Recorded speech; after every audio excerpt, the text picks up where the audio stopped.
Hello. Am I audible to you all? Please reply. Good morning, students.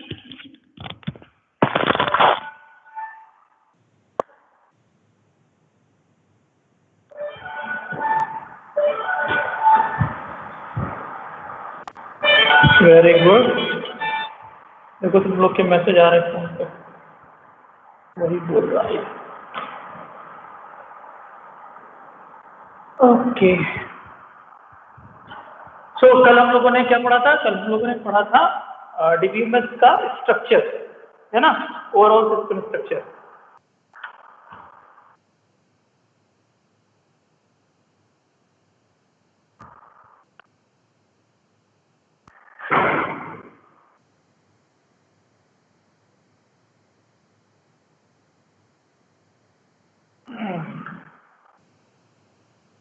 अभी क्या पढ़ के आ रहे हो? एससी शायद पढ़ के आ रहे हो। ओके, प्रॉपर सब कुछ क्लियर है? स्क्रीन विजिबल है? कोई इशू हो तो बताओ बेटा। स्क्रीन शेयर कर देते हैं, शेयर स्क्रीन।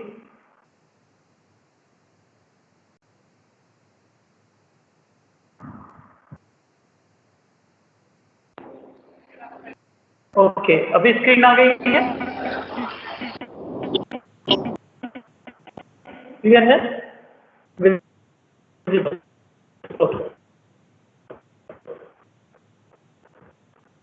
तो आ गए आपको 23।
सर वॉइस क्लियर नहीं है।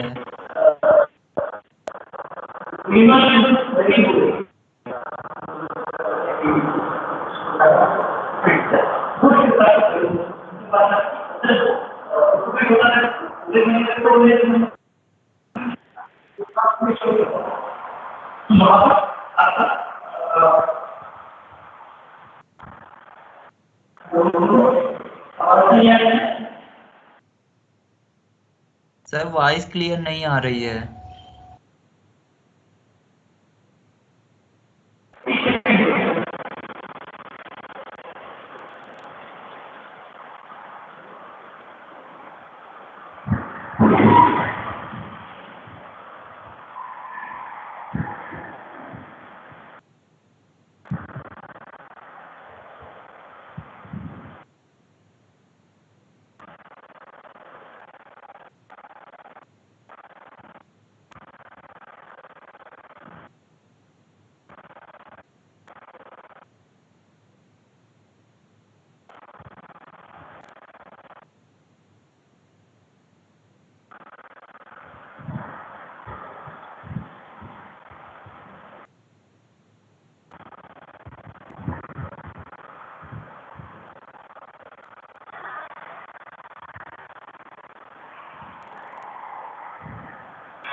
रहने दीजिए, रहने दीजिए।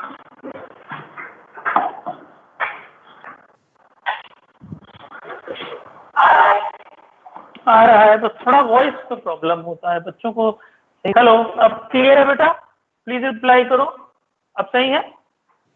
ये सिंबल जब वो हो जाता है ना रेड, नेट का प्रॉब्लम, आई थिंक आवाज अब क्लियर होगी। ठीक, ओके। सो लास्ट टाइम पे जो हम लोगों ने डिस्कस किया था, वो हम लोगों ने ओवरऑल सिस्टम का स्ट्रक्चर डिस्कस किया था, जिसमें हम लोगों ने ये देखा था कि वहाँ पर आपके 4 टाइप के यूजर थे। उन 4 टाइप के यूजर्स का अपना अलग अलग टास्क था। डेटाबेस एडमिनिस्ट्रेटर जो होता है, जिससे नाम से हमको समझ में आ रहा है कि डेटाबेस एडमिनिस्ट्रेटर आपका काम करता है किसके ऊपर? आपका काम करता है आपके डेटाबेस के क्रिएशन के ऊपर, मतलब वो एक एडमिन है, डेटाबेस का एडमिन है। तो ऑब्वियसली बात है कि कौन सी टेबल होगी, कौन सा किसका क्या स्ट्रक्चर होगा, जिसके ऊपर टास्क करता है वो डेटाबेस एडमिनिस्ट्रेटर होता है।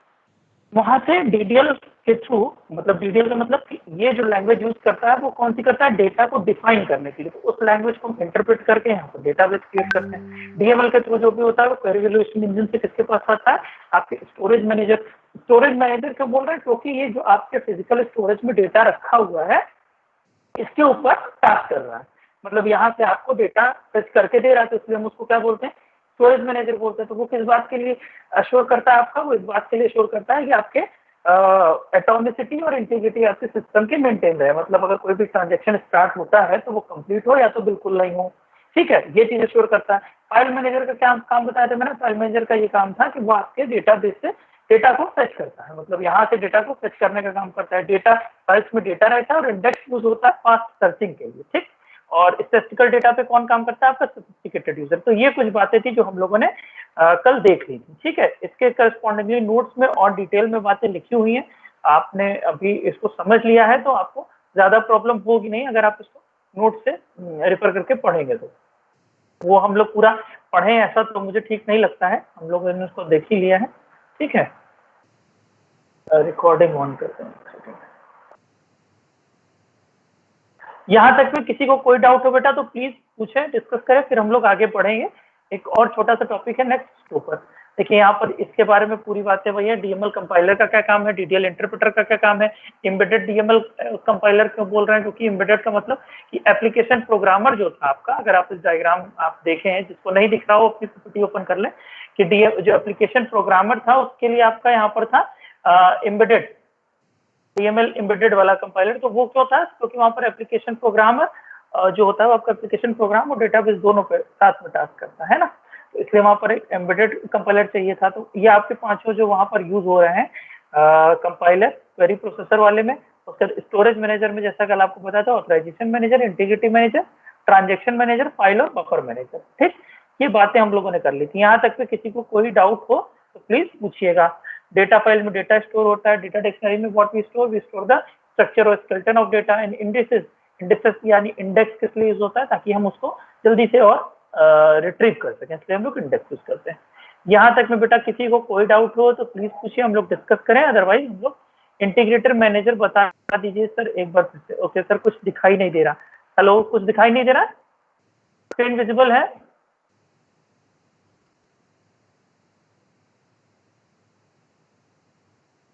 अभी विजिबल है? दिव्यांश रिप्लाई करो। Okay, Aditi visible. देखो, कुसुमलता ने पूछा है कि सर इंटीग्रिटी मैनेजर का क्या काम है। तो इंटीग्रिटी मैनेजर का काम समझने के लिए पहले हमको समझना पड़ेगा कि what is integrity. Integrity constraint क्या है? तो इंटीग्रिटी का मतलब ये है बेटा कि जैसे जब हम लोग कोई बिजनेस मान लो रन कर रहे हैं, तो उसी के लिए हम लोग सॉफ्टवेयर बनवाएंगे, तो एप्लीकेशन प्रोग्राम बनवाएंगे। तो उस पर्टिकुलर एप्लीकेशन प्रोग्राम का या बिजनेस का बिजनेस के अकॉर्डिंग कुछ रूल होता है, जैसे कि किस तरह का डेटा फेच करके दिखाना है। कहने का ये मतलब है, जैसे अगर हम लोग बात करें अपने ट्रेन रिजर्वेशन सिस्टम की, तो वहां पर उसको जब तुम अपना क्वेरी सर्च करते हो, ये ट्रेन दोनों जगह को डाल के, प्लेसेस को डाल के और उसका फिल्टर अप्लाई करते हो, तो क्या होता है? तो आपको वो एक स्पेसिफाइड रिजल्ट दिखाता है। तो वो रिजल्ट कितना दिखाना है, मेरी बात समझो। तो वो इंटीग्रिटी इस बात की है कि जो उस बिजनेस का रूल है कि आपको बस ट्रेन दिखाना है, उसका फेयर दिखाना है, और उसके बारे में ज्यादा बातें आपको नहीं शो की जा रही हैं। इस तरह से हम इस बात को समझ सकते हैं। इंटीग्रिटी का और डिटेल में भी आगे हम इसको मतलब समझेंगे, बट अभी के लिए समझो कि जो आपके बिजनेस के रूल्स हैं उसके अकॉर्डिंग आपको डेटा मिलना चाहिए। ऑथराइजेशन और इंटीग्रिटी क्या होता है? अलग अलग। ऑथराइजेशन का मतलब होता है कि जो यूजर, जो क्लाइंट आपका जिस रिक्वेस्ट को मांग रहा है वो उसके लिए ऑथराइज पर्सन है या नहीं है। ठीक है,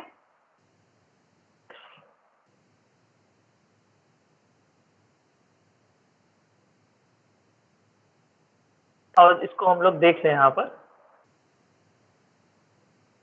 integrity manager, it checks the integrity constraint, और इंटीग्रिटी कंस्ट्रेंट क्या है वो मैंने आपको बता दिया। अच्छा देखो, इसमें एक और बात है कि मान लो जैसे आप जब कोई वैल्यू को अपडेट करने जा रहे हो, डेटाबेस वैल्यू को आप अपडेट करने जा रहे हो, तो उस समय पे भी हमको इंटीग्रिटी मैनेजर की एक्चुअल जरूरत उसी समय पड़ेगी। क्या पड़ेगी? जैसे अगर आपने अपने डेटाबेस में कोई मॉडिफिकेशन परफॉर्म करना चाह रहे हो तो इंटीग्रिटी मैनेजर, मैं फिर से वही बात कर रहा हूँ, इंटीग्रिटी कंस्ट्रेंट का मतलब ये है कि तुम्हारे बिजनेस के हिसाब से तुमने कुछ कंस्ट्रेंट अप्लाई किए होंगे कि साहब ये पर्टिकुलर चीज ऐसी होनी चाहिए। जैसे मैंने एग्जांपल दिया था कि अगर एक वोटर वाला वो बन रहा है डीएल के लिए सॉफ्टवेयर, तो उसमें हम ये कंस्ट्रेंट अप्लाई करेंगे कि 18 ईयर्स से कम के लोग अप्लाई नहीं कर पाए। इसी तरह का तो उस डेटाबेस में इस तरह की वैल्यू स्टोर ही नहीं होगी। समझ रहे हो बात को? तो अब ये एक इंटीग्रिटी कंस्ट्रेंट है उस पर्टिकुलर सॉफ्टवेयर के लिए। क्लियर है बात? तो इंटीग्रिटी कंस्ट्रेंट का मतलब यहाँ से है। और ऑथराइजेशन का क्या मतलब है? ऑथराइजेशन का मतलब ये है कि जो भी मतलब उस किसी भी यूजर का रोल क्या है उसमें, वो एडमिन है, वो सिंपल यूजर है, या वो उसका मैनेजर है। जैसे अगर बात करें अपनी ईआरपी में, तो हम लोग के डिफरेंट डिफरेंट रोल हैं। पूछता है कि आप स्टूडेंट हैं, कि आप एडमिन हैं, कि आप टीचर हैं, कि आप एचओडी हैं, किस लॉगिन से आप इसमें एक्सेस करना चाहते हैं। तो जो रोल तुमको असाइन है उसके हिसाब से तुम ऑथराइज हो कि नहीं उस इंफॉर्मेशन के लिए, ये बात चेक कौन करेगा? ऑथराइजेशन मैनेजर करेगा। इंटीग्रेशन मैनेजर क्या करेगा कि मान लीजिए जब डेटाबेस कुछ अपडेशन परफॉर्म करने जा रहे हैं, तो ये कहने जा रहे हैं कि भाई साहब जो मेरा पर्टिकुलर बिजनेस में जो रन कर रहा हूँ उसके हिसाब से गलत बात तो नहीं हो रही है। ठीक है, आई थिंक आपको बात समझ में आई होगी। और कोई डिस्कशन मतलब इस पे आप पूछना चाहें तो पूछ सकते हैं। Transaction manager repeat again sir. अच्छा, एक ही पार्ट है, एक ही पार्ट इसलिए कह रहा हूँ इसको मैं ट्रांजेक्शन मैनेजर का पार्ट कह रहा हूँ मेघा, क्योंकि ओवरऑल ट्रांजेक्शन में हम ये दो मेन बातें देखते हैं। पहली क्या कि बिजनेस का जो हमारा सेट एक रूल है वो नहीं खराब होना चाहिए, और दूसरा जो आदमी जिस चीज की इंफॉर्मेशन एक्सेस करना चाहता है वो उसके लिए प्रॉपरली रिलायबल पर्सन है कि नहीं, मतलब उसका रोल ये है कि नहीं। जैसे हम लोग एज अ यूजर अगर ट्रेन के बारे में एक्सेस करते हैं तो पहले पता चलता है कि ट्रेन खाली है, कितना है, कैसा है। हो सकता है अगर वो उसका एम्प्लॉय बन के उस सॉफ्टवेयर को एक्सेस करेगा, उसमें ये तो इंटरफेस प्रोवाइड है, सॉफ्टवेयर की बात मैं कर रहा हूँ, कि अगर उसमें वो एक्सेस करेगा तो हो सकता है उसको कुछ और इन्फॉर्मेशन शो। ठीक है,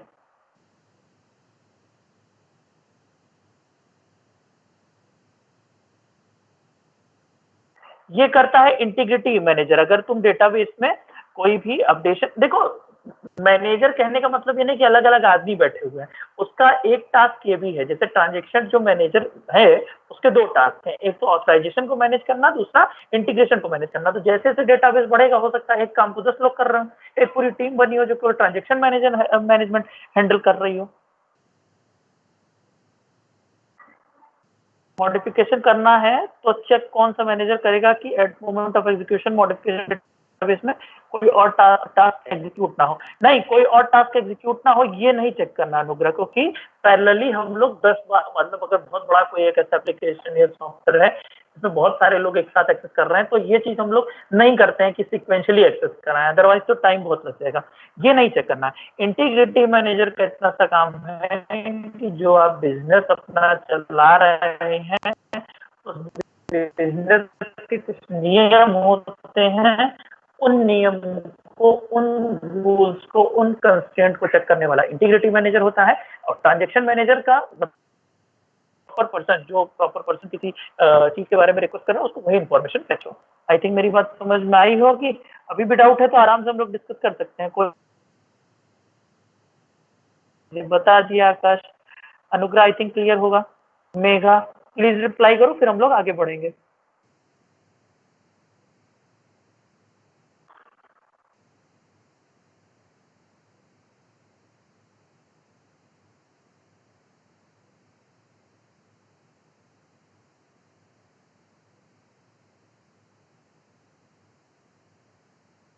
अभी हम लोग डिस्कस कर सकते हैं इसको, अगर आपको डाउट है तो प्लीज रिप्लाई करें। मुझे रिप्लाई आपके आ नहीं रहे हैं, प्लीज रिप्लाई करें। लगता है मुझे नाम दे दे के बुलाना पड़ेगा।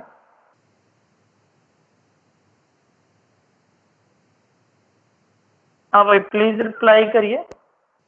हेलो, चैट ओपन कर लेते हैं। नहीं, आपके रिप्लाई नहीं आ रहे हैं।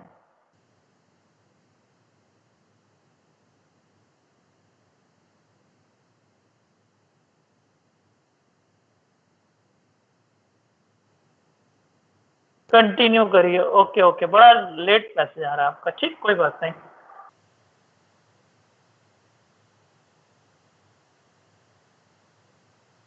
हाँ कोई बात नहीं, आशीष मैसेज नहीं आ रहा, अब आ रहा है। हाँ, अभी एक क्वेश्चन आया है। देन सर, अगर हमें डेटाबेस अपडेट करना है, बिल्कुल देखो हमारा जो मोटिव है, जितने भी बच्चे सीरियस होकर पढ़ रहे हैं, हम लोग का मोटिव ये नहीं है कि हम सिलेबस खत्म करें। ये जो तुम्हारे दिमाग में उल्टे सीधे क्वेश्चन आते हैं, ये पता करना, क्योंकि इनको पता करना ज्यादा जरूरी है। यही रिवर्स इंजीनियरिंग का प्रोसेस है। देन सर, अगर हमें डेटाबेस अपडेट करना हो तो कंस्ट्रेंट लगाने हो तो रेस्ट्रिक्ट कैसे करेगी कि कोई मॉडिफिकेशन ना हो?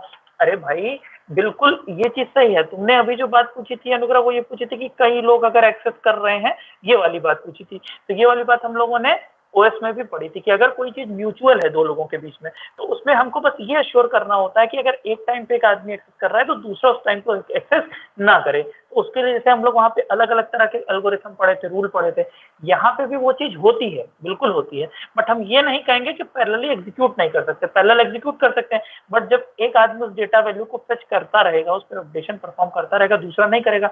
अब कोई भी डेटा को अपडेट करने के सीक्वेंस में केवल एक ही टास्क थोड़ी होता है कि जाके सीधे अपडेट ही कर दिया। वो कई स्टेप में फॉलो होगा ना, जैसे तुम सीओ में भी पढ़ रहे होगे कि इंस्ट्रक्शन कई स्टेप में फेच होता है। तो जो लास्ट स्टेप फेच करने वाली चीज है, उस वहां पे कॉम्प्लिकेशन आएगी। बाकी की सारी चीजें तो पैरेलल चल सकती हैं।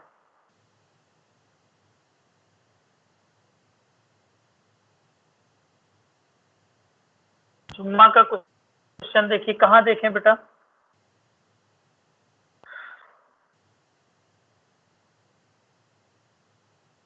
लैब से मैम की आवाज सही आ रही थी?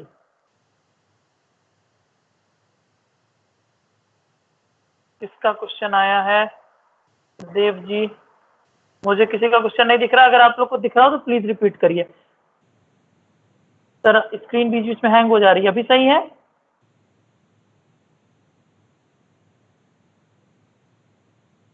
वेरी गुड आशीष, ये जो अभी तुमने क्वेश्चन पूछा है, ये हम लोग 4th 5th यूनिट में पढ़ेंगे। यही चीज होती है ट्रांजेक्शन मैनेजमेंट। ठीक है, कि अगर एक ही डेटा को दो लोग एक्सेस कर रहे हैं तो वो कैसे मैनेज होगा। ठीक, तो ऑब्वियस सी बात है, इसमें भी हम लोग डिफरेंट एल्गोरिथम जैसे ओएस में पढ़े, तो उसमें यहाँ पे भी कुछ एल्गोरिथम होती है। यहाँ पे भी डेटा पे डेडलॉक लग जाता है, तो हम लोग क्या करते हैं, डेटा पे लॉक लगा देते हैं, उसके बाद उसको एक्सेस करते हैं। ठीक है आदित्य, अगर आपको क्वेश्चन पता है तो आप प्लीज बता दें, मुझे दिख नहीं रहा है। कुछ हम लोग को खत्म नहीं करना है। अगर आपको अभी भी नहीं समझ में आ रहा तो आप और बातें पूछ सकते हैं, प्लीज आस्क। मैं फोन पे देख रहा हूँ आप लोग के चैट, अगर आप लोग मैसेज करेंगे तो मुझे वहां पे दिख जाएगा। प्लीज रिप्लाई करते रहें आप। अच्छा, थोड़ा और ऊपर स्क्रॉल करें।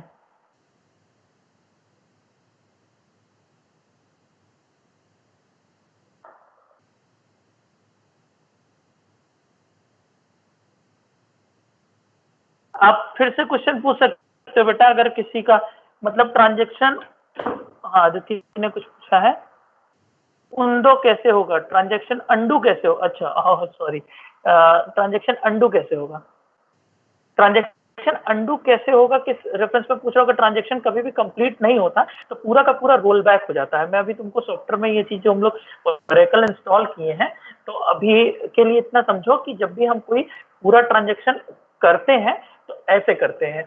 तुमको मैं ये दो बातें ओएस से भी रिलेट करके बताता हूँ कि जब भी तुम, प्लीज सब लोग सुन रहे हैं ना, बहुत इंपॉर्टेंट बात है ये, आगे हम लोग की जरूरत पड़ेगी कि जब भी कोई तुम टास्क परफॉर्म करते हो तो पहले वो स्टोर होता है लोकल बफर में, और लोकल बफर के बाद फाइनली वो स्टोर हो जाता है आपके सेकेंडरी स्टोरेज में। तब माना जाता है कि वो आपका पूरा का पूरा ट्रांजेक्शन हो गया। मेरी बात को ध्यान से समझिएगा। तो जब भी लोकल बफर में जब हुआ है और हमने ये चेक कर लिया कि दोनों एंड पे प्रॉपरली ट्रांजेक्शन हो गया, तो उस लोकल बफर की वैल्यू को हम क्या करते हैं, जब कमिट कर देंगे, वो भी एक तरह की कमांड होती है कमिट, हम लोग कमांड को अगर रन करेंगे तो मेरे लोकल बफर की वैल्यू चली जाएगी मेरे सेकेंडरी स्टोरेज में और पूरी तरह वो डेटा स्टोर हो जाएगा। मतलब हमको अगर किसी भी ट्रांजेक्शन को ये बोलना है कि भाई साहब, मतलब अगर आपने कमिट कर दिया ठीक, तो फिर वो अंडू नहीं हो पाएगा। बट अगर आपने अभी तक कमिट परफॉर्म नहीं किया है तो वो आपका अंडू हो सकता है। देखो मैं तुमको दिखाता हूँ, ये जो हमने सॉफ्टवेयर आप लोगों से बोला था, इसमें मैं आपको ये चीज दिखाता हूँ। कहाँ है ये देखो ओरेकल वाला है। अब इसको मैं ओपन कर देता हूँ, फिर आपको दिखाता हूँ। भाई जब लोग सो तो नहीं रहे, प्लीज रिप्लाई करें। तो रिकॉर्डिंग जो हो भी रही है वो बहुत हाई क्वालिटी की है, तो एक्सेस करना तो मुश्किल है। डेटाबेस के भी जब हम लोग एसक्यूएल के लैंग्वेज पढ़ना शुरू करेंगे तो उसमें आप इस चीज को और अच्छे से देख पाएंगे। मैं जो दिखाना चाह रहा हूँ, एक सेकंड बस रुक जाओ। हाँ, यहाँ पर अगर मैं एंटर करूँ सिस्टम और उसके बाद यहाँ पर मैं करूँ 11 मेरा पासवर्ड है इसमें और लॉग इन करता हूँ। तब तक देखूँ और क्वेश्चन आए हो तो।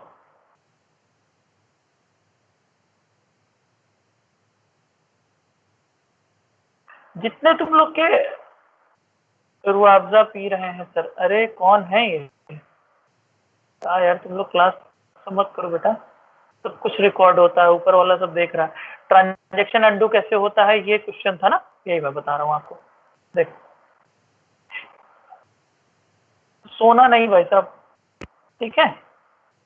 देखो यहाँ पर ऑटो कमिट, ये मैं आपको दिखा रहा था, ये ऑटो कमिट का यहाँ पे चेक लगा हुआ है। तो अगर मैं इसको हटा दूं और फिर उसके बाद मैं जो भी आपकी कमांड लिखता हूँ वो हम अंडू कर सकते हैं, ठीक। बट अगर हम लोग यहाँ पे क्या करते हैं, इस ऑटो कमिट पे चेक करके रखते हैं। मोस्टली सॉफ्टवेयर में ये चीज आपको मतलब ये ओरेकल है और भी जो आप यूज करोगे तो उसमें ऑटो कमिटेड ही होता है बाय डिफॉल्ट। ऑटो कमिट हम लोग ज्यादातर यूज करते हैं, मतलब सेटिंग में जाकर ऑटो कमिट को ऑन कर देते हैं ताकि जितना भी टास्क करते जाए वो सेव होता रहे। जैसे याद करो सी में प्रोग्राम बनाते थे तो जब सेव करके रखते रहते हैं, लाइट चली जाए, मान लो यूपीएस बंद हो जाए, फाइल उड़ जाएगा, बस उसी तरह का काम है ये। कमिट से क्या होता है कि आप उसको जब तक आपने कमिट नहीं किया है, मैं ओवरऑल कहना क्या चाह रहा हूँ, कमिट एक तरह की कमांड है, जब तक आपने उसको रन नहीं किया है आपका पूरा ट्रांजेक्शन अभी अंडू हो सकता है। बट जब आप एक बार कमिट वाली बात कर दोगे तो उसके बाद आपका अंडू नहीं हो पाएगा। आई थिंक मेरी बात समझ में आ गई होगी। किसी का और क्वेश्चन हो तो प्लीज पूछे, अदरवाइज हम लोग आगे बढ़े।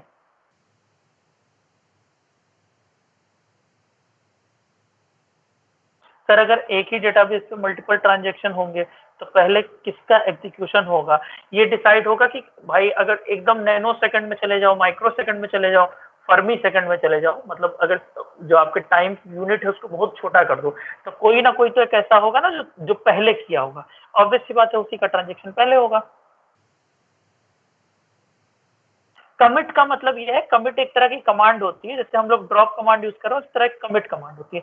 तो जितना भी तुम ट्रांजेक्शन किए हो अगर कमिट कमांड रन कर दोगे तो क्या होता है, उसके बाद वो आपका ट्रांजेक्शन जितना भी किया है वो तुमने सेव हो जाएगा। अंडू की जरूरत तो नहीं पड़ता नहीं है। एग्जाम्पल, अगर डेटा स्टूडेंट का फीड किया, अगर वो लीव भी कर देता है तो रिकॉर्ड डिलीट हो जाता है। किस रेफरेंस में पूछ रहा हूँ अनुग्रह, थोड़ा और क्लियर करो। कोई गलत एंट्री फीड हो गया है तो मॉडिफिकेशन हो सकता है एडमिन एंड पर, एडमिन एंड पे मॉडिफिकेशन हो सकता है। बट अगर तुमने मान लो ड्रॉप कमांड चला दी, कैसे करोगे मॉडिफिकेशन? हाँ, first come first serve transaction ना सर, बिल्कुल उसी तरह से in case of multiple access और भी तरीके हैं। मतलब जैसे हम लोगों ने अगर सीपीयू शेड्यूलिंग की बात करो तो क्या हुआ था, एक एफसीएफएस था, दूसरा राउंड रॉबिन था, तीसरा वो था तुम्हारा शॉर्टेस्ट रिमेनिंग टाइम। तो इसी तरह एफसीएफएस एक वो वाली स्कीम है ही, कहते हैं सबसे बेसिक स्कीम। इसके अलावा भी स्कीम है। अनुग्रह मेरी बात समझ रहे हो कि मॉडिफिकेशन कर सकते हैं, बट अगर मॉडिफिकेशन हम ये कहें जैसे कंट्रोल जेड का काम करता है, अंडू जो है वो कंट्रोल जेड का काम करता है कि अब भाई तुमने किसी चीज को मान लो मॉडिफाई कर दिया, बट तुम ये नहीं चाहते हो कि तुम उसको रिमॉडिफाई करो, तुम चाहते हो कि पुरानी स्टेट पे पहुंच जाए। So for that purpose we have undo command. और अगर आप चाहते हो कि उतना सेव कर दो, जैसे वर्ड पे ही काम कर रहे हैं, कंट्रोल एस कर दिया तो अब सेव है, अब अंडू करने का कोई फायदा नहीं होगा। और कोई क्वेश्चन? हाँ, एफसीएफएस अदिति, वही मेघा ने भी पूछा था। और कोई क्वेश्चन जल्दी रिप्लाई करिए।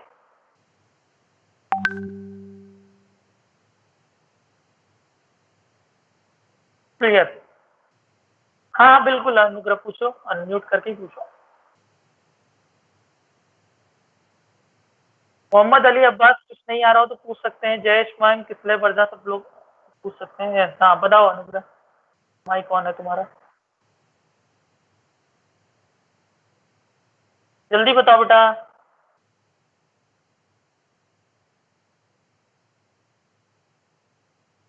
ओके, जल्दी से ऐमान जिया आप मुझे बताएं कि अभी हम लोगों ने कुछ टर्म समझे हैं, which is the authorization manager. So what is the role of authorization manager? Please reply. Aiman Zia जल्दी से रिप्लाई करें माइक ऑन करके। मुझे आवाज नहीं आएगी क्योंकि मैंने हेडफोन अलग लगा रखा है। तो अनुग्रह आप लिख के ही क्वेश्चन पूछें। रोल असाइन करता है, नहीं ऐमान ये तो गलत हो गया ना। According to the assigned role, it shows the information to particular user or it checks if there is some kind of request for any kind of information. So it checks कि ये इसके लिए feasible है कि नहीं, मतलब ये information इस user को देनी चाहिए या नहीं देनी चाहिए। This is going to be checked by the authorization manager. Next one is, जल्दी से reply करेंगे।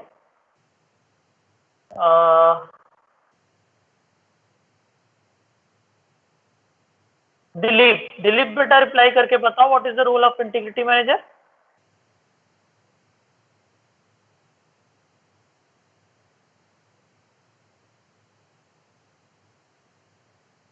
जल्दी रिप्लाई करें बेटा, आप लोग बहुत टाइम ले रहे हैं।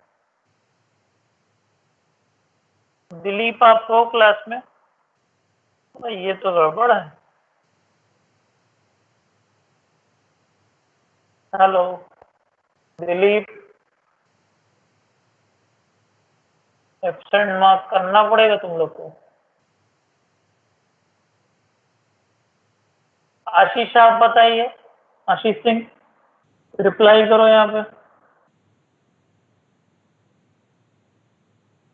नहीं पता है, नहीं क्या बेटा अभी इतनी देर से इस बारे में बात हो रही।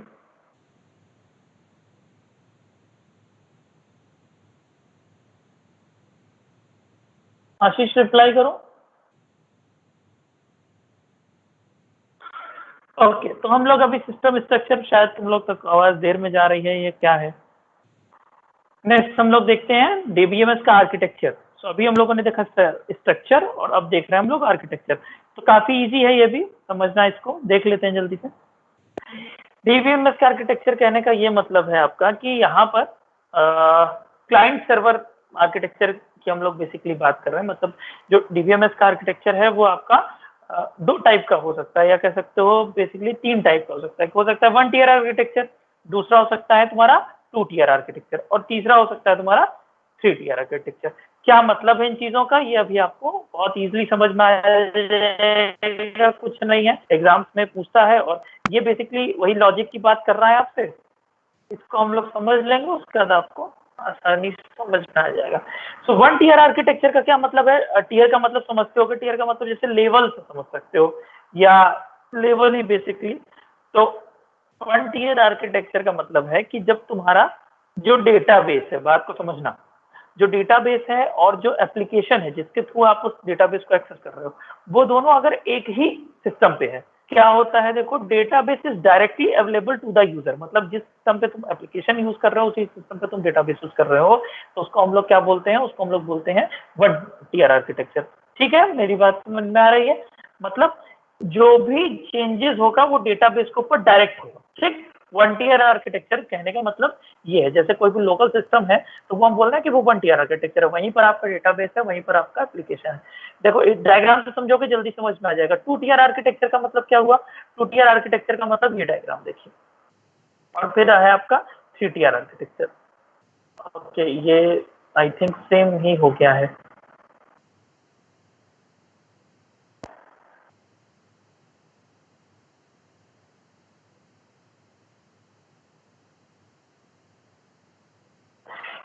कुछ नहीं है, ये ऐसे समझ लो, ये क्लाइंट वाला है, यहाँ से हटा दो। तो इस केस में क्या होता है 2 टियर आर्किटेक्चर में, कि ये 2 लेवल में डिवाइड हो गया। मतलब एक तुम्हारा यूजर लेवल है और एक तुम्हारा डेटाबेस का लेवल है। तो यहाँ पर क्या होता है 2 टियर आर्किटेक्चर में कि आपका क्लाइंट के साइड पे एप्लीकेशन उसकी होगी, वहां से वो किसके पास जाता है, डेटाबेस के पास जाता है। डेटाबेस में आपके डेटाबेस सर्वर इन्वॉल्व होता है। बात को समझिएगा, जो भी यूजर इंटरेक्ट करता है वो किससे करता है, वो तुम्हारे एप्लीकेशन प्रोग्राम के थ्रू करता है, और फिर सर्वर कहीं पर दूर है, उस सर्वर से डेटा को एक्सेस करने के लिए वहां पर एप्लीकेशन सर्वर होता है। 2 टियर आर्किटेक्चर में, मतलब हम इसको बस लेवल में डिवाइड कर रहे हैं। 2 tier architecture same as basic client server, बस इसमें चक्कर क्या है कि in 2 tier architecture the application on the client end directly communicate with database at the server side। मतलब यहाँ पर जो तुम्हारा ये होता है क्लाइंट होता है, वो किससे इंटरेक्ट करता है, वो डेटाबेस के सर्वर से इंटरेक्ट करता है, और डेटाबेस का जो सर्वर है वो डेटाबेस से इंटरेक्ट करता है, और आपकी इंफॉर्मेशन मिल जाती है। मतलब 2 लेवल में, वहां पर एक ही लेवल में था, 1 टियर आर्किटेक्चर में क्या था, सब कुछ एक ही लेवल में था। वहीं पर तुम्हारा एप्लीकेशन था, वहीं पर तुम्हारा डेटाबेस था, डायरेक्टली इंटरेक्ट कर लेता है। बट 2 टियर में क्या बेटा, 2 टियर में आपके पास एक एंड पे आपके यूजर होता है, और दूसरे एंड पे तुम्हारे कौन होता है, दूसरे एंड पे होता है तुम्हारा डेटाबेस। तो एप्लीकेशन से डेटाबेस सर्वर के पास जाएगी, जाहिर सी बात है एप्लीकेशन से डेटाबेस सर्वर के पास जाता है, और डेटाबेस सर्वर से वो डेटाबेस से टच करता है। तो देखो 2 लेवल बने, एक यहाँ से यहाँ, फिर यहाँ से यहाँ। तो इसको हम लोग 2 टियर आर्किटेक्चर बोलते हैं। बात समझ में आ रही होगी आपको। 2 टियर आर्किटेक्चर सेम है बेसिक क्लाइंट, जिसमें क्या हो रहा है, आपका डायरेक्टली कम्युनिकेट कर सकता है विद डेटाबेस सर्वर, ठीक है। और इसी तरह हमारा होता है 3 टियर आर्किटेक्चर, तो उसमें एक लेवल और बढ़ जाता है। 3 टियर आर्किटेक्चर में ये कॉपी शायद गलत हो गया है जहां तक मुझे लग रहा है। इन 3 टियर आर्किटेक्चर कंटेन एक और लेवल इसमें इन्वॉल्व हो जाता है, ठीक। आवाज आ रही है कि नहीं, कुछ देखें।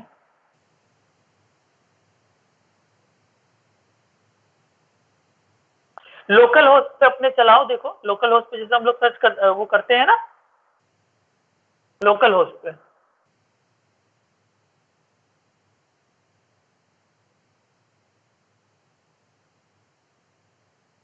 सर अंडू करने की जरूरत तो पड़ता नहीं है। जैसे अगर कोई स्टूडेंट एनरोल करता है कॉलेज में और एडमिशन नहीं भी लिया, तो उसका रिकॉर्ड डिलीट नहीं किया जाता है। एग्जाम्पल कुछ रिलेट नहीं करना अनुग्रह, हम जो अंडू करने की बात कर रहे थे वो ये कर रहे थे, मान लो कि एडमिन एंड से ही कुछ अंडू किया जाए, एडमिन एंड से कुछ ऐसा काम कर दिया जाए जिसको परफॉर्म नहीं करना। तो नहीं परफॉर्म करना, तो हमें उसको, अगर हमने एग्जीक्यूट कर दिए क्वेरी, तो हम क्या करेंगे, अंडू करेंगे। अंडू करके उसको वापस उसी स्टेट पे पहुंचा देंगे, ठीक है। एंड ड्रॉप टेबल डिसेबल कर दिया जाए, सबके अंडू करने की जरूरत पड़ेगी। अगर एडमिन एंड से कोई ऐसा काम किया जा रहा है, जैसे मॉडिफिकेशन का काम मान लो मैंने परफॉर्म किया कि जितने भी बच्चों का नाम ए से है उनकी फीस 10,000 बढ़ा दी जाए, जैसे अनुग्रह की बढ़ जाए, तो अब उस केस में मैं चाहता हूँ नहीं, तो गलत काम हो गया, तो इस कमांड को मुझे क्या करना पड़ेगा, तो फीस वाले कॉलम में वैल्यू अपडेट हो गई होगी उसके हिसाब से, तो मुझे उसे अंडू करना पड़ेगा। तो उसका जो भी इमीडिएट अभी भी जितना भी मैंने पहले वाले कमिट के बाद जितना भी इंस्ट्रक्शन लिखा है वो सब अंडू हो जाएगा, ठीक है।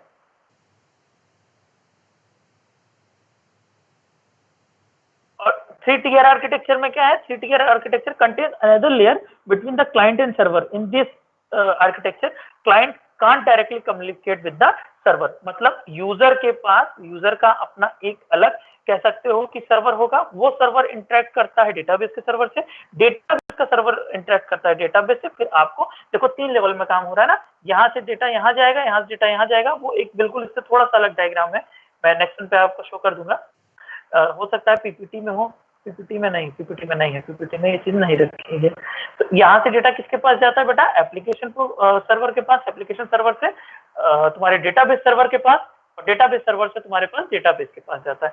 तो 1 टियर में डायरेक्टली लोकल होस्ट होता है, 2 टियर में क्या होता है, 2 टियर में तुम्हारा जो एप्लीकेशन प्रोग्राम होता है सीधे डेटाबेस सर्वर से इंटरेक्ट करता है, फिर डेटा आपको फेच होता है। और आपके 3 टियर में क्या होता है, 3 टियर में आपके यहाँ पर आपका एप्लीकेशन प्रोग्राम जो होगा, एप्लीकेशन सर्वर आपके डेटाबेस सर्वर से इंटरेक्ट करेगा, और डेटाबेस सर्वर आपका डेटाबेस से इंटरेक्ट करेगा, फिर आपको इन्फॉर्मेशन मिलेगी। मतलब ये आर्किटेक्चर एक हम ऐसा समझ रहे हैं कि कितने लेवल पे टास्क हो सकता है। ये आप अपने एंड से भी समझ सकते हो कि मान लो जैसे एप्लीकेशन प्रोग्रामर का सर्वर है, अगर वो एप्लीकेशन प्रोग्राम सिंपल है तो वो 2 टियर आर्किटेक्चर हो गया, और अगर उस एप्लीकेशन प्रोग्रामर का सर्वर है तो वो 3 टियर आर्किटेक्चर हो गया। क्वेश्चन देखें, कुछ पूछे हो तुम लोग।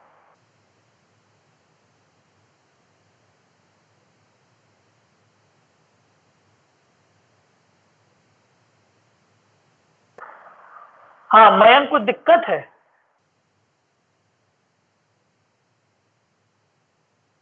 मयंक बताओ भाई, रिप्लाई करिए मयंक।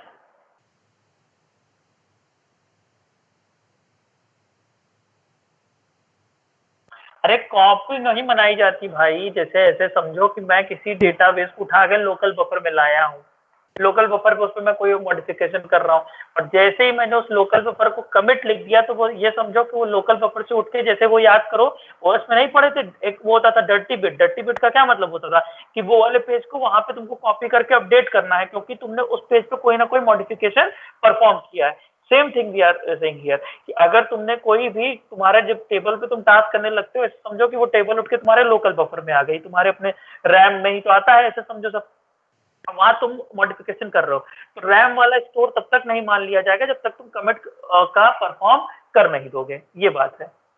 अंडू का मतलब रोल बैक से है। हाँ ठीक। अरे नहीं, तुम बहुत, तुमको वो हो रहा था। मयंक कुछ बताओ, कुछ दिक्कत है? सर थोड़ा थीम पढ़ाए। ओके, थोड़ा धीमे पढ़ाए। ओके, नेट स्लो हो गया, एक सेकंड।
हाँ बेटा, एक सेकंड बस।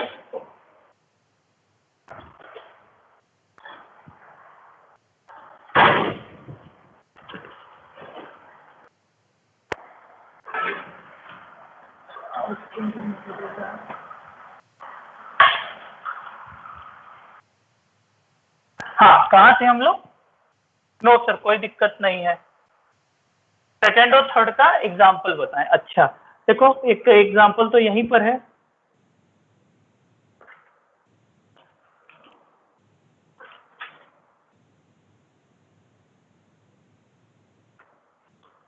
डेटाबेस का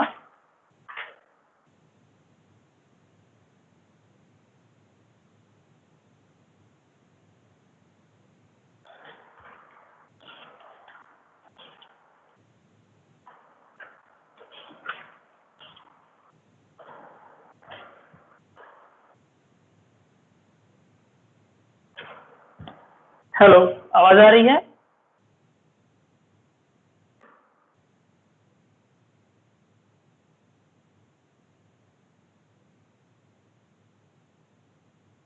थ्री टियर तो तुम जितने भी तुम ऐसे कोई बड़ी वो देखो, वेबसाइट वगैरह देखो, उसमें थ्री टियर ही काम कर रहा है। तो वो एक अपने एंड पे होती है, एक सामने होती है। और टू टियर का इसमें शायद हमने एग्जांपल कुछ मेंशन किया था नोट्स में, आप देख सकते हो। जैसे जेडीबीसी ओडीबीसी की बात हो रही है, तो जेडीबीसी ओडीबीसी में क्या होता है, कोई भी एपीआई जो काम करती है वो तुम्हारे किस उस पर करती है, टू टियर आर्किटेक्चर पे होती है।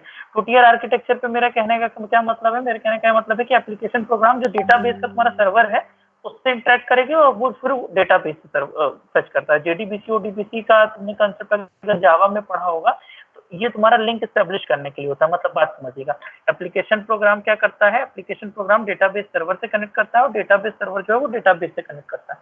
ठीक है, तो ये सर्वर साइड की रिस्पॉन्सिबिलिटी होती है, वो क्वेरी प्रोसेस करता है और ट्रांजेक्शन को मैनेज करता है। एप्लीकेशन वाले से कोई मतलब नहीं रह जाता। मतलब ऐसे समझो ना कि धीरे धीरे हम फंक्शनैलिटी को बढ़ा रहे हैं। पहले हमने कहा सिर्फ एक ही जगह कर रहे हैं, फिर हमने कहा कि डेटाबेस वाले मामले को अलग कर दो और उसके साथ एक सर्वर बिठा दो। तो जब भी रिक्वेस्ट की जाएगी तो कैसे की जाएगी, डेटाबेस सर्वर के पास रिक्वेस्ट की जाएगी और डेटाबेस से डेटा को फेच करके आपको रिटर्न कर देगा। फिर हमने कहा कॉम्प्लेक्सिटी और बढ़ी, तो फिर हमने कहा एप्लीकेशन प्रोग्रामर की साइड पे आपको सर्वर वो करना पड़ेगा, लगाना पड़ेगा।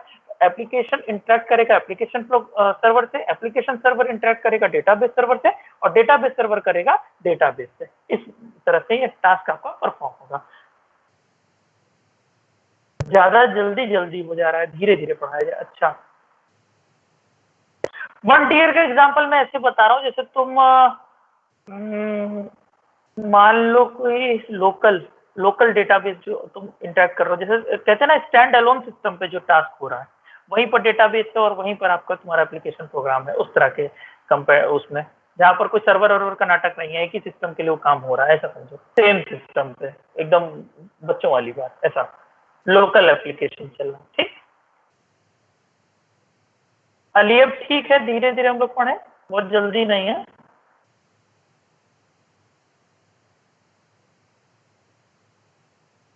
चलो और पूछो और पूछो। हाँ, लोकल होस्ट मैंने पहला टर्म यही बताया था, लोकल होस्ट पीएचपी वाला वो चलाते हो जो।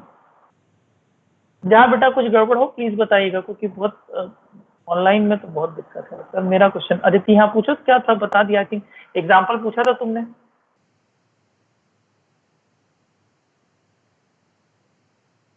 बता दिया, अंडू रोल बैक वाला पूछा था।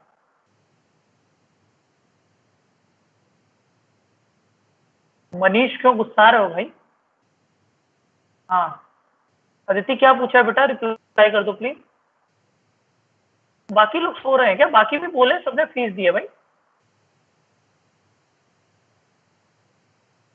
एग्जाम्पल ऑफ थ्री टीयर का मतलब ये है कि जितने भी बड़े एप्लीकेशन रन हो रहे हैं, क्योंकि वो एप्लीकेशन सर्वर भी होता है वहां पर, और फिर एक डेटाबेस सर्वर भी होता है।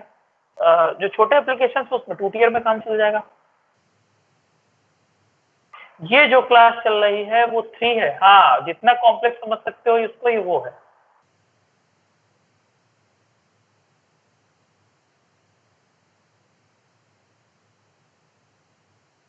सर लोकल होस्ट पे वर्क करेंगे वो भी, तो कोई और ही सर्वर पे होगा ना।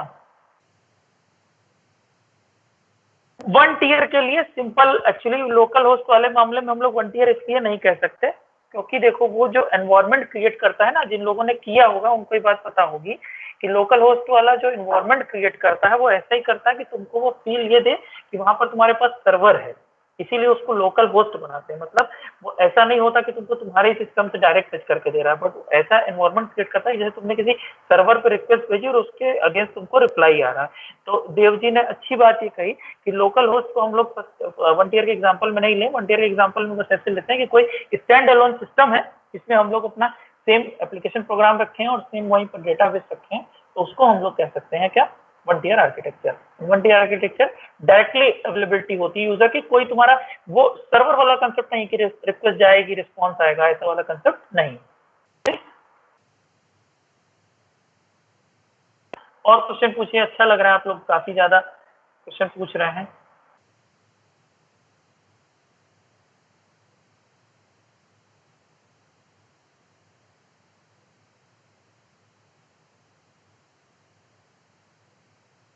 ऑफलाइन गेम्स, ऑफलाइन गेम्स कैसे समझाओ तो, अब तो ये तुम लोग के दिमाग पे है, आप लोग समझाइए कैसे आप उस एग्जांपल को बोल रहे हैं। एम्प्लॉय डेटाबेस ऑफ कंपनी, भाई साहब एम्प्लॉय डेटाबेस ऑफ कंपनी, बात ये है ना, अगर सिंपल डेटाबेस वहीं के लिए बना है, जैसे मैं एक अपने सिस्टम पे काम कर रहा हूँ, वहीं पे मेरा दोनों चीज है, तो मैं उसको वन टीयर बोलूंगा। टू टीयर बोलूंगा कि एप्लीकेशन बहुत ज्यादा ट्रांसलेशन सा नहीं परफॉर्म हो रहा, वो बस डेटाबेस के सर्वर पर रिक्वेस्ट गई और वहां से वो फेच होके आ गया। और टू टीयर में जब कॉम्प्लेक्सिटी लेवल और बढ़ता है, ठीक है। लोकल नेटवर्क पे नहीं, वन टीयर वहां भी मत बोलो, लोकल नेटवर्क पे टू टीयर ही बोलो, ठीक। हाँ बताइए, और कुछ नहीं तो आगे चला जाए अब हम लोग।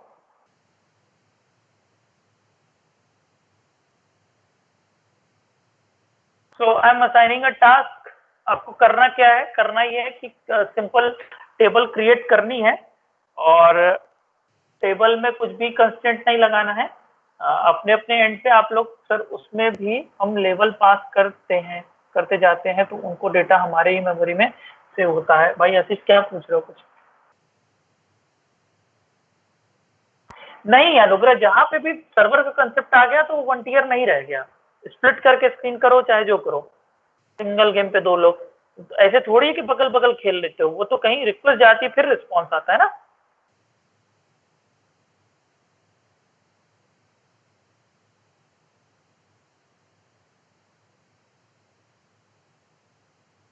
आशीष क्या है सर, उसमें जो भी हम लेवल पास करते जाते हैं तो उसका डेटा हमारे मेमोरी में सेव होता है। तो सर हम सिंपल, भाई अगर किसी नेटवर्क के थ्रू किसी गेम को खेल रहे हो तो वहाँ सर्वर इन्वॉल्व होगा ही होगा, प्लीज इस बात को समझो।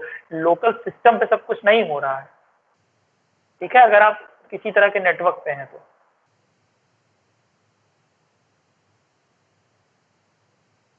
ये पता नहीं क्या मल्टीप्लेयर गेम कर रहा है।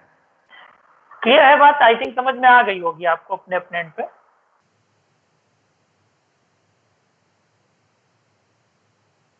हाँ ऑफलाइन खेलो, ठीक है ऑफलाइन खेल लो, अपनी डेटा अपनी मेमोरी में स्टोर हो रहा है तो उसका डेटा तुम जो बात कर रहे हो वो तुम्हारे सिस्टम की मेमोरी में ही सेव होना चाहिए। कई बार लोग ऑफलाइन होने का ये मतलब नहीं समझते, जैसे अगर आपने तुमको उसको नेटवर्क से स्टेब्लिश करके रखा है, इंटरनेट से नहीं, मैं नेटवर्क से स्टेब्लिश करने की बात कर रहा हूँ, तो भी वो सर्वर का रोल प्ले करता है। ठीक है, बस करो बेटा तुम लोग, क्या मिली मिलिशिया वगैरह। हाँ ठीक, यस सर, उसी मेमोरी पर नो नेटवर्क, हाँ तब कह सकते हैं ऑब्वियसली। पता नहीं तुम किस किस गेम की बात कर रहे हो, सेम डेटा सेम मेमोरी पे स्टोर हो रहा है, कोई भी नेटवर्क अप्लाई नहीं हो रहा, then that is your one tier.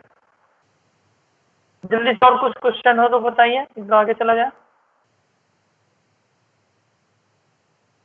बस करो बेटा देव जी। ठीक है, और कोई क्वेश्चन।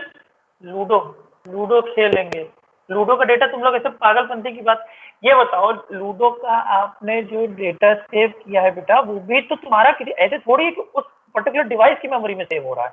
तुम्हारा लॉगिन बना होगा तो तुम्हारी लॉगिन में आ रहा है तो मतलब वो कहीं पहले रिक्वेस्ट जा रही है ना, कहीं बाहर जा रहा है। देव जी आई थिंक मेरी बात आप समझ रहे होंगे, ऐसे थोड़ी कि तुम्हारी फोन की मेमोरी में सेव हो गया, कि फोन की मेमोरी खत्म तो खत्म, ऐसे नहीं है ना, हमारे लॉगिन के करस्पॉन्डिंगली है वो। क्लियर, और कोई क्वेश्चन जल्दी पूछिए।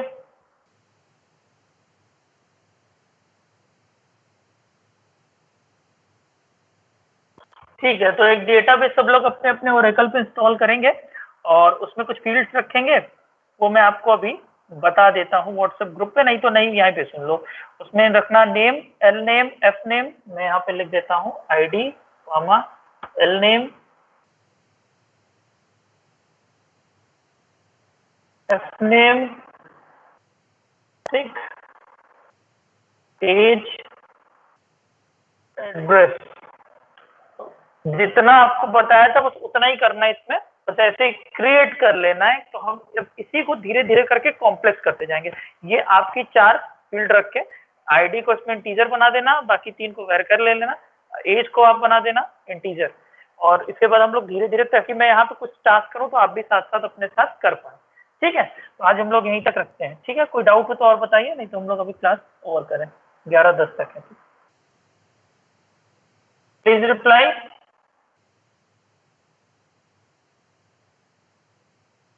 अच्छा थैंक यू हो गया, ओके थैंक यू सर।